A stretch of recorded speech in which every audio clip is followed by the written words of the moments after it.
valuable golden tickets. I hope we can all keep it up. 3. Chapter 11, 80 Blood Manipulation Mutation.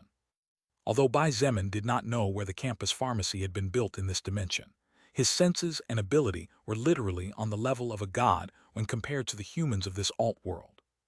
It was not difficult at all for him to find the place, and with his speed, it took him no more than an instant to reach it. Standing on top of a 6-story building, Bai Zemin sighed slightly in relief as he saw the scene in front of him. Bang, bang, bang, bang, bang, bang, bang, bang. About a dozen ice pikes struck the body of a creature, several meters tall, comparable to a 3-story building. Although the ice pikes looked extremely deadly, and their sharp ends seemed to be able to pierce through everything, the beast's armor that continuously released sonic waves protected it from any damage. However, the person who launched the ice pikes had clearly already learned the giant beast's attack pattern, as it was soon revealed that each ice pike was nothing more than a weak shell to conceal the true attack. A dense amount of white mist exploded outward as the ice pikes were destroyed by the sonic waves released by the creature, promptly covering an area of 50 meters and freezing everything in its interior. Shriek! The chilling shriek of the 7-meter-tall beetle caused the building in front of it to collapse directly with a thunderous explosion. Shangyuan Bingzhu rolled out of the way with all her might and rolled on the ground, narrowly dodging the sound wave caused by the beetle's shriek as well as the large debris of the destroyed building flying everywhere. Damn it, she growled under her breath as she looked with a touch of desperation at the beast in front of her. Amidst the entire frozen area, only the giant beetle continued to move. Its steps were slow and unsteady, as a result of having 80% of its body covered by a light layer of ice, but this was not enough to stop the beast. Just what the hell is this monster? Shangyuan Bingzhu's body had several cuts, but the worst hit of all was right on her forehead from where red blood ran staining the right side of her face. Her clothes were in rags, her face was pale, and her left arm seemed to be disabled probably as a result of being hit by a large debris. She's running out of spiritual power, Bai Zemin noticed from over 200 meters away. Although he didn't know much about spiritual power, does he know much about mana? Both were energies that Bai Zemin possessed, so to some extent he could sense them in the body of others if they had them.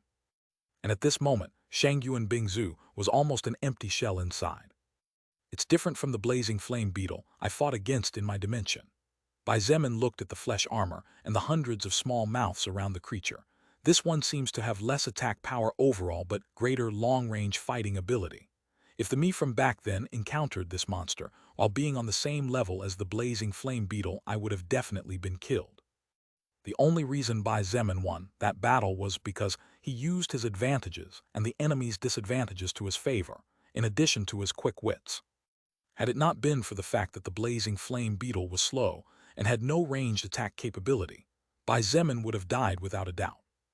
Bai Zemin watched for almost a full minute the way Shangyuan Bingzu was doing her best to drive the mutant beast away from the area while giving her best to protect a particular area.